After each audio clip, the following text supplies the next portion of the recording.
Hello, everyone. Welcome to our second Better Hearing webinar series. Today's topic will be on using mobile apps and other technology to enhance communication, especially in a virtual world, which many of us are living in right now during the COVID-19 pandemic. Our presenters today are Anne-Marie Egan, who is the fourth-year doctoral extern at our clinic, and myself, Caitlin Whitson. I'm a clinical audiologist at the UNC Hearing and Communication Center. A little background about our clinic for people who are not aware or familiar with us. We are a nonprofit faculty practice of Doctors of Audiology. We're a training clinic for the doctoral students going through the audiology graduate program at UNC Chapel Hill. We work with every hearing aid model and manufacturer here, so we fit hearing aids primarily on adults. We run an unbundled or fee-for-service clinic business model, which is a little bit different from your typical audiology practice where they bundle in the cost of service fees with the cost of devices. So we think we're unique, and we think we're setting the stage to make a change in the audiology world. In addition to fitting hearing aids and testing hearing, we also do some specialty testing, including balance and tinnitus testing. We recently opened a satellite clinic in Hillsborough, North Carolina, where Dr. Patricia Johnson will see patients to test their hearing and fit hearing aids and do any kind of troubleshooting that comes along with wearing hearing aids at the Orange County Sportsplex. Our main clinic is located off the highway of 54 and I-40, so it's right off of exit 273 on I-40, right behind the Shell gas station. And our phone number is listed there at the bottom to call our main clinic for appointments. And if you want to be seen in Hillsborough at the Sportsplex, you would also call our main number and ask to be seen at the Sportsplex. So we live in a world where hearing aids and all technology really is progressing and advancing exponentially every day, every week, every month. There is new technology coming out every few months. You know, hearing aids nowadays can detect if you've fallen, and through your smartphone, call a loved one or call emergency services. You could tap it and ask Alexa or Siri or Bixby or whatever AI voice the command you use on your smartphone. Ask what the weather is or set a reminder to take your medicine. Or you can talk to your healthcare provider through your phone and have their voice right in your ears. It's pretty amazing what really small devices can do nowadays. Our focus for today is going to be on using technology, not just hearing aids themselves, but technology through smartphones and through computers to help improve communication. To understand how to improve communication, first we need to lay the foundation for how hearing works and how hearing loss can affect communication. So we'll start with that. So a brief review of our auditory system. This is a picture of all three parts of our ear. We have our outer ear leading into the ear canal that funnels in sound. The middle ear cavity with the ossicles or middle ear bones is the next part, right behind the eardrum. Those bones then funnel in sound to the inner ear or the cochlea, where then sound travels up the nerve to the brain. And on the next slide, it shows a nice video of sound moving through that system. So you see the eardrum moving in response to sound coming in, which then moves the ossicles or the bones in the middle ear. There's a snail shell shaped organ called the cochlea. The spirals, sound travels up those spirals. There are some hair cells inside, and if you'll click the slide, Anne-Marie, for me. If we zoom into the cochlea, we can see very small stereocilia or hair cells inside that move in response to sound hitting them. And that movement triggers the nerve and sends sound to the brain. And that's how we hear. There are two types of hearing loss, two main types of hearing loss. One of them is conductive hearing loss. This happens when there is an obstruction either in the outer ear, in the ear canal, or in the middle ear, and it's blocking the conduction of sound traveling through that pathway. So an example of that would be a plug of earwax inside the eardrum blocking sound, or maybe fluid inside the middle ear space. This type of hearing loss is often corrected either by surgery, with medicine, antibiotics to clear up an ear infection, or just taking the wax out. The picture on the right is an example of looking in someone's ear canal and seeing evidence of fluid behind an eardrum. So you see some air bubbles on the other side. Not necessarily infected, but definitely some fluid behind there. The other type of hearing loss, is the vast majority of what we see in our clinic, is called a sensorineural hearing loss. And sensorineural hearing losses are typically a degeneration of hair cells in the inner ear. So hair cells degrade over time. They can degrade for a number of reasons. The number one cause is age. That type of hearing loss is also referred to as presbycusis. Genetics can cause hair cells to die faster than you'd expect them to. Noise exposure, certainly. Diseases, infections like meningitis or some types of autoimmune diseases, and some medications like chemotherapy can really affect those hair cells and cause them to die. And so the picture on the right shows normal hearing, a normal amount of hair cells. You see the little U-shaped white rows. Those are hair cells or stereocilia sitting up like they should be. And the picture on the left, that shows damaged hair cells where they're not in organized rows, and some of them are missing entirely. And what that means is when sound comes in, there's not anything there to pick up the sound. And so then the brain is missing part of the sound. And that's when we get hearing loss. So it's important to recognize that we hear with our ears in order to get sound in. Our ears need to detect the sound, but we process and understand with our brains. The ear is the mechanism of sending the sound to the brain. And this is a really important aspect to understand. And it's something I'm always thinking about with my patients here in the clinic. What is the ear able to detect? And what is the brain able to process? Because they really work together. So just to review our last video, we talked about communication strategies, speaking clearly and asking others to speak clearly, having patience with others, because many people really don't understand the burden of hearing loss and understand how to communicate better and improve communication with someone else. Being specific when you need to ask for repetition or asking someone to rephrase what they've said. Making sure hearing aids are up to date, reprogrammed if there's been a change in hearing, and that they're clean. Dirty hearing aids can certainly impact your hearing abilities. And how to plan in advance for communication in public during a pandemic by using alternate modes of communication. And we'll talk about some more ways to do that today as well. And all of these things can help proactively avoid communication breakdowns or help repair them in the moment. So today our focus will be on using technology to improve communication.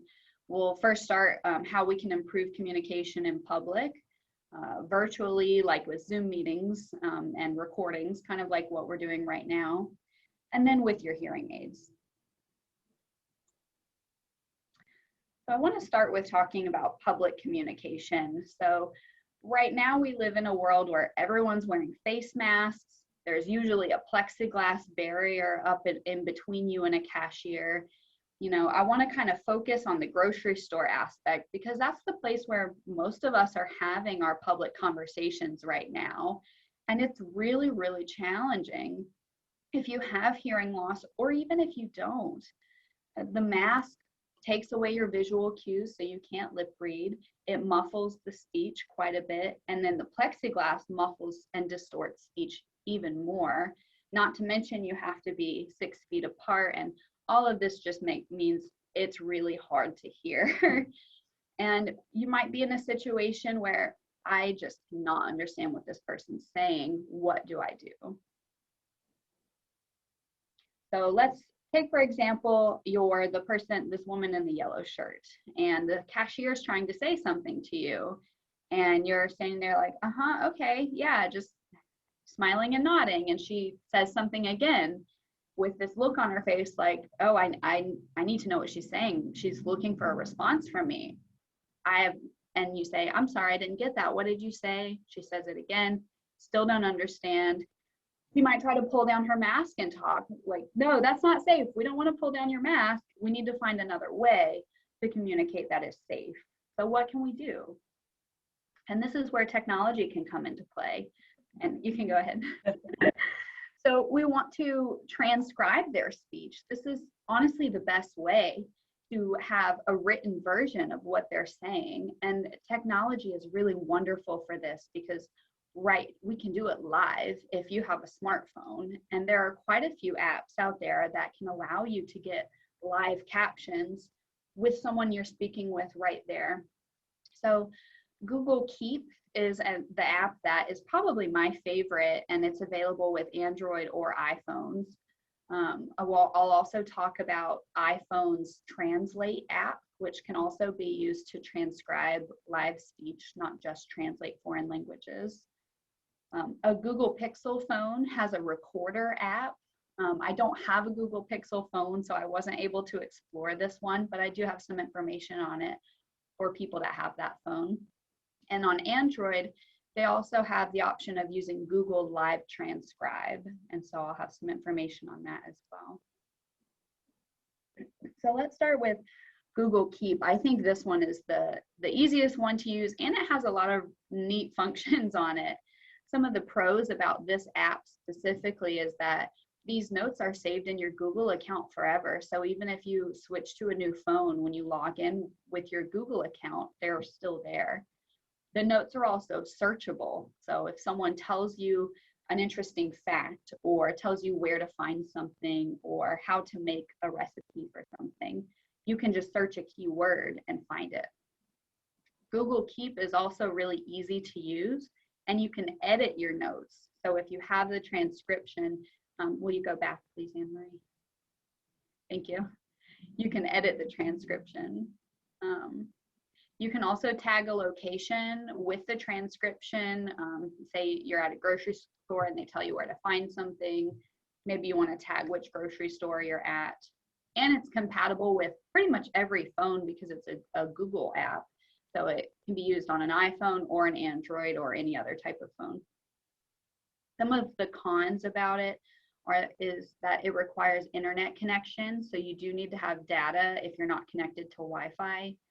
It pauses the recording after about 2 seconds of silence, which could be difficult if you're in a noisy place, and maybe that person just pauses their speech for a moment to think about what they're going to say next. You need to hit the recording button again. On the reverse, it doesn't stop until silence is detected. So if you're in a really noisy place, it might not detect any silence and it might not stop recording.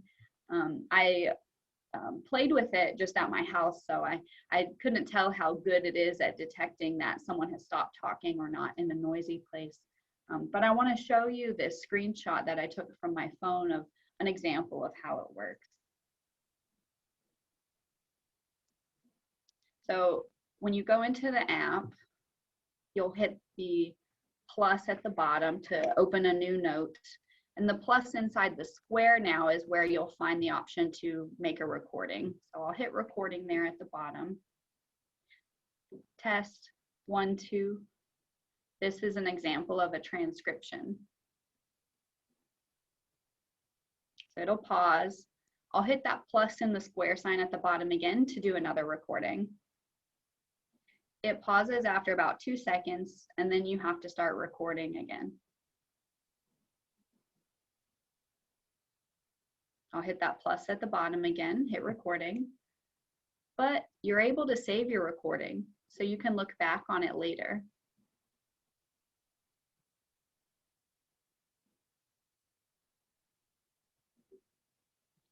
You can even search for specific information. So if I go back to the main screen, I can hit in the search bar and start typing. Maybe I want to find a recipe with cilantro in it, and then I've saved that from before, so I was able to pull it up.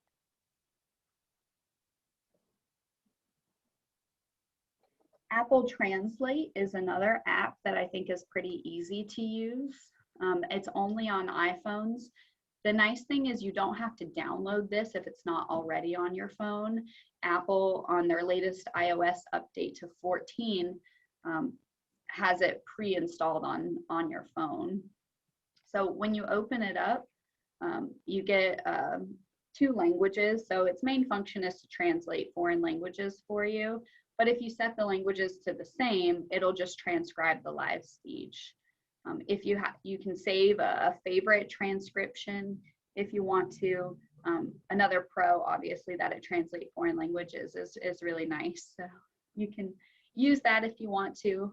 I haven't had to use it in my day-to-day life yet in North Carolina, but maybe I will someday. Some of the cons, like Google Keep, is that it also pauses after about 2 seconds of silence. It too requires internet connection. So if you're not on Wi-Fi, it'll use your data. And you can't search the previous recordings like you can with Google Keep. And I took a screenshot again on my iPhone to kind of show you what it looks like here.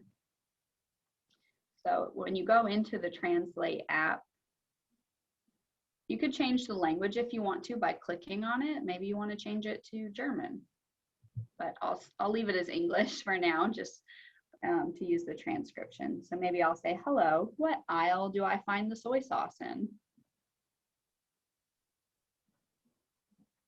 And the recording will end and you can click it again. Someone will say, it's in aisle 8. And there I have my answer. You could swap over to the favorites screen and see the previous recordings. Where do I find the cat litter?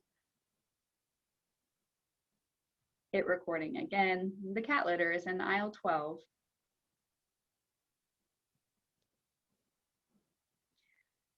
So obviously you don't need to transcribe your own voice unless the person you're speaking with is also hearing impaired and you want to help them out. So you can just hit record when the other person is talking. Google Live Transcribe is another app that can be used with Android phones. A nice thing about it, like the Google Keep app, the transcripts are searchable. You can save the transcriptions up to 3 days. So that might be a pro or a con if you want to save them for a long time. It can transcribe multiple languages. Though I don't have an Android, so I wasn't able to test it. I do not think that means translation. It just means that it can write out multiple languages. It can also do other things like alert you if someone says your name near you. So this function for Google Live Transcribe, you turn it on through your settings and your accessibility menu. So it's something kind of made for people with hearing loss. So a con, again, it does require internet connection like the other apps, and it's only on Android. So maybe you don't have you don't know how to use these apps, or it just feels a little too complicated. You need something that's a little more low tech. So there are kind of 2 options for this. One, you can just have someone manually type something. You open up a blank notes page on your phone or a blank text message screen and literally just hand them your phone, have them type. Obviously, you want to have hand sanitizer nearby. Since we're in a pandemic, you're passing your phone to someone else. But that's a way that you could get a handwritten message or hand typed message that you can understand more easily. In a blank notes screen or a blank text message screen, you could also use voice to text, and that is built into all smartphones.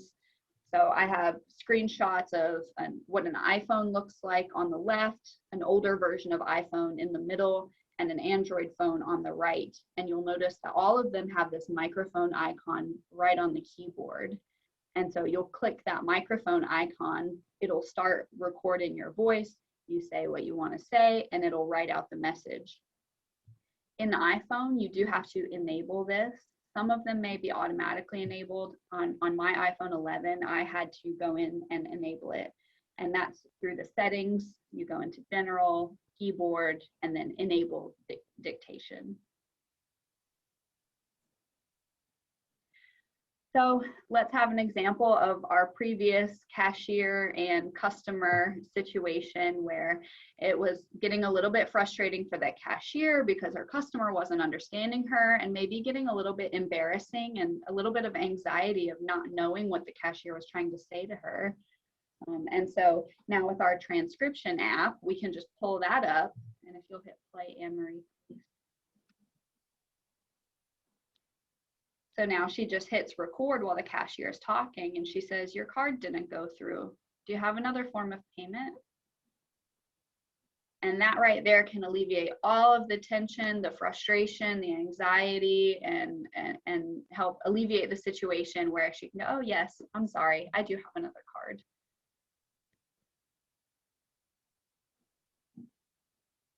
So I'll let Anne-Marie take it over from here to talk about our other situations. Well, Dr. Whitson talked about the few in-person communication situations that we've been having these days.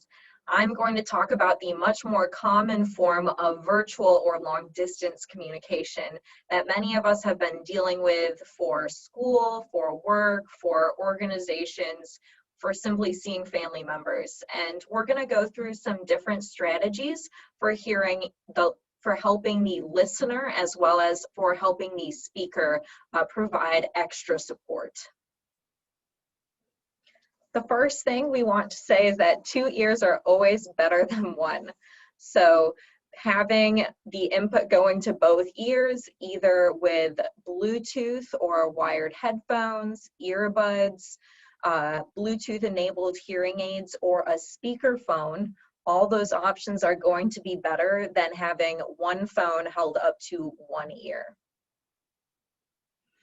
With that in mind, if 2 ears is better than 1, seeing and hearing is going to be better than just hearing. So anytime when you can have a video call instead of a phone call, you're going to have a much better chance of understanding the different social contexts and facial cues and emotions that are in a conversation.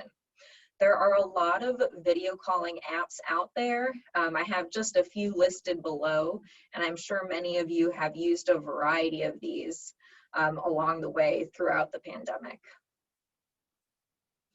For video calls, we have different tips again for the person who's leading the call if you're in some sort of meeting, as well as for the listener who's trying to hear them. So if you are the speaker in these video calls, make sure that your face is visible. So make sure that there is good lighting on your face so that there is not a shadow covering you. And make sure when you're sharing your screen that you still find a way to have your face visible in a side panel if that's possible. Take turns when talking. So all the different apps have different systems, but many of them have some sort of hand raise option so that people can raise their hand and we can take turns talking and unmuting.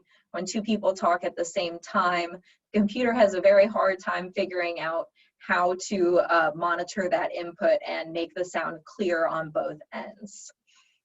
Make sure you reduce background noise. So especially now that it's spring and it's starting to warm up, make sure you don't have a fan blowing in the same room or a window open and you hear all the birds chirping, because those sounds will make it muddier for other people to hear your speech. You can also wear a headset that has a boom, a microphone close to your mouth so that it's an even closer sound signal and the sound is more crisp for the listeners. The general low-tech things would be to speak clearly. You don't necessarily need to speak louder, you just need to make sure you're enunciating. And then pause between sentences so that others have time to process. And I know in our past webinar, we talked about how with hearing loss, you might need more time to catch up or fill in the gaps. But especially with video conferencing, there might be a literal delay in the sound reaching that person's computer, and allowing for those gaps to catch up with the technology is helpful as well. So here are some tips for the listener when you do video calls. You can pin the speaker's window to keep their face visible. This depends again on what video conferencing app you're using, but a lot of them allow you to move the different videos around and give you different options on if you want to see everyone in the group or just the main speaker. So you can play with those to optimize them for your situation. You can keep your mic muted. This again allows for the computer to not have to figure out what signal is being streamed and who the prominent speaker is. Use your headphones to stream the audio or stream the audio into your hearing aids instead of using the computer speakers. And this again goes with that idea of if something is directly in your ears, it's going to be much more clear than if that sound is bouncing all around your living room and then going to your ears. And then the last one here is to use closed captions, and we're going to dive much more deeply into this. So another one here for virtual meetings is to use duo headphones with a boom mic. And I know that I mentioned that before, but I want to clarify that sometimes using wired technology can be more reliable than using wireless. And that is because everyone loves Bluetooth, and Bluetooth can be wonderful, but Bluetooth is new. And Bluetooth can have glitches while they work that out. And so when in doubt, go back to, the old system that we've already worked on for a long time, and that wired connection is usually a lot more stable.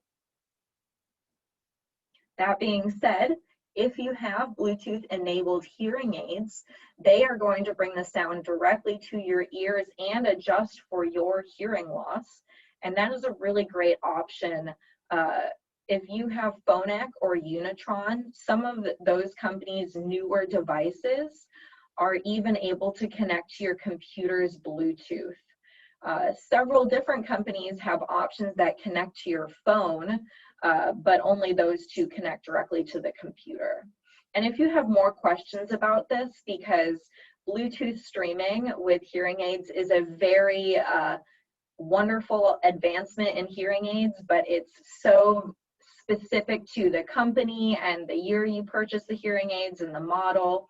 If you have any questions about how to pair Bluetooth hearing aids with your phone, with a computer, please call our clinic or email us, and we would be happy to help you. We know that this is a really important topic with understanding and communicating with technology, but we couldn't dive into all those different options today because there's just no way we would have time for that in this presentation. Another option, if your hearing aid is older or it's not able to connect directly with a computer, would be to use an intermediary device. So in this picture, the woman has a little clip attached to her blouse, and that clip is actually working to connect the computer, Bluetooth stream the audio to that clip and then to her hearing aids. And all hearing aid companies have some sort of device like this. So if your hearing aids are too old to work with a computer or they're not the right brand, this is another wonderful thing to reach out to your audiologist about, because you don't necessarily have to buy a whole new pair of hearing aids to be able to hear the computer directly in your ears. There are a lot of other options in between there. So now we're going to dive a little bit more into captions, like I had mentioned. There are several different companies and ways to go about this. Google Meet is a really good option, and when we were planning this presentation, we kind of feel it's the best option out there right now. You can turn on the captions within the meeting window very easily. The administrator must allow if you want to record, but anyone on their computer can start and stop a recording and then save it to their Google Drive account. Everyone obviously would then be notified, but that's another option if you missed a word along the way, to then have the recording where you could back it up and listen to that really critical information a second time. Cisco WebEx is another web conferencing device. They require a third-party captioner, and a viewer must ask the host to record the meeting. So, you know, it's fairly common right now that there's a third-party captioner, and we hope that changes. With Zoom, they also have a similar situation, but there's been a recent update that they are going to have live captions in the foreseeable future, so that's really promising on their end. And you can record and save to your computer if the host allows the participant to record. So there's some different flexibility. Some of these platforms allow you to caption more easily than others, and some allow you to record to then get the information a second time more easily than others. This is an example of the captions on Google Meet, which we feel is the easiest one to use right now. As you can see with that red circle on the bottom, you can turn on the captions with just one click of a button. And so that's a really great way to make communication more accessible to everyone else or to you in the group when you're listening virtually. If you are a presenter and you don't have the resources for one of those third-party options for captioning, a really good resource we found is the Google Chrome browser extension called Web Captioner. And this is something that you would need to use through Google Chrome. And basically you open webcaptioner.com, you make sure that it's running with your existing computer mic, and then you can share this when you're communicating with other people, and it's captioning your voice live while you communicate. We are today using the Google slide captions. For our YouTube upload, we will not have those, and you'll just see the YouTube captions if you choose to turn those on. But when presenting with Google Slides, it's really easy. All you have to do is select the CC closed captioning from the bottom menu. And if you hit that arrow, you can then specify if you want the captions at the top or bottom of the screen, and then vary what text size you would like. So that is a really good option if you are doing something that has a presentation style where you're using slides anyway, because it's basically built in. Obviously, something more like that web captioner might be good if you aren't presenting a formal slide type piece. Another option for the listener is to use free live captions. From your phone, you can use a voice-to-text recorder, just like the ones Dr. Whitson was talking about earlier, or on a notes page, and hold that transcription device up to your computer speaker. So if you're having trouble hearing someone on the computer, you can use that transcription device similar to like in the grocery store scenario, and your phone would tell you what is being said. If you want to use your computer, you can use Otter, which is a type of transcription device. You have to create an account for it. It is available on phones or the computer, and it runs best on the Google Chrome browser. It will record 40 minutes per conversation or 600 minutes per month of transcription with their free plan.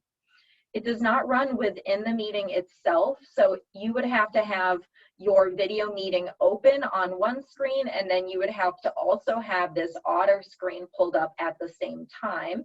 So it might take a little bit of finagling to make sure you can see everything that you want, but this is another good option if you just want everything on one screen. We have even more options for you. This one is the closed caption phone. So caption phones are free. As long as you have hearing loss, your audiologist can send in a certificate of hearing loss, and then the caption phone company would call you to set it up. They have landline options, and they also have iPhone apps available now as well. You can log into a Zoom meeting with the computer for a video, and then dial in with your phone line for audio captioning. So similar to the holding the phone for the transcription next to the computer, you would have this caption phone next to your computer. A really important tip with this, though, is to avoid the weird echoing reverberation when you have two audio systems happening at the same time. You want to make sure that the volume is all the way down on the computer so that you don't get a lot of loud feedback or echoing. And then make sure that you're muted when you're not speaking as well. So now we're going to turn a little to different ways we can use technology with hearing aids to help hear in those few social situations that we're in. And one critical thing to understand here is a signal to noise ratio. So we want to hear the signal, that is the speaker or the person that we are trying to listen to, and we don't want to hear the noise. So the street sounds, the beeping of the cash register, if you're having a family gathering socially distanced outside, you don't want to hear the wind noise. You don't want to hear the bikes. You just want to hear your loved ones who are probably over 6 feet away from you. And so we want to improve the signal and reduce the noise at the same time.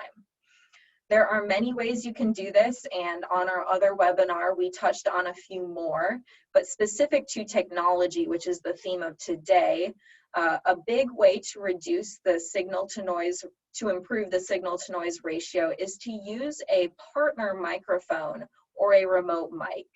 So that is something that would be worn on the person that you want to hear, or set on a table if there is a group of people you're trying to listen to. And the microphone would be paired directly to your hearing aids so that the sound, the signal, goes directly to your ears and you don't have any of the other surrounding noise. There's a low-tech option to this if you don't have a partner microphone or don't want to invest in more technology, and that would be to use the live listen mode if you have hearing aids that paired to an iPhone. So if you have an iPhone, you can turn this on in the accessibility settings, in your general settings, and it would turn the iPhone into essentially a partner microphone. You would pass your iPhone to whoever you wanted to hear, and they would hold it or set it close to them, however your situation is set up, and their voice would go straight to the phone and then straight to your ears. So that is another easy workaround to use technology to hear when you can't be close to other people. So today we learned quite a few things, and I know that technology is a big range of information, and a lot of this was probably new. In public settings, Dr. Whitson explained all the different kinds of phone apps that you can use for live transcription to fill in that barrier of hearing and communicating with masks and with plexiglass. We talked about with virtual meetings, using different strategies like reducing the background noise, making sure your face is well lit up, adding captions either as the presenter or as the listener to make the information more accessible for everyone. And then different types of headphones and Bluetooth that you can use to hear with both of your ears or to hear more directly into your ears. And like I mentioned before, using wired earbuds and things like that is always more reliable, and other things like Bluetooth hearing aids have been an incredible advancement for understanding in those situations. With other assistive listening devices, we talked about how to use those with communicating with people who have hearing loss using caption phones, using a phone transcription app right next to your computer, using a remote microphone to hear other people in a distance situation, and then even using that live listen feature if you have a hearing aid that pairs to iPhones to do a remote mic with your iPhone. And so we know this is a lot of information. If you contact us, we will happily email you the slides so that you can have the exact names of the apps and the different steps and the examples along the way. So our next Better Hearing webinar is going to be in April, and it will be all about tinnitus, understanding tinnitus, how often it occurs, and ways to manage it as well. So we thank you for joining us today, and I'm going to end the recording.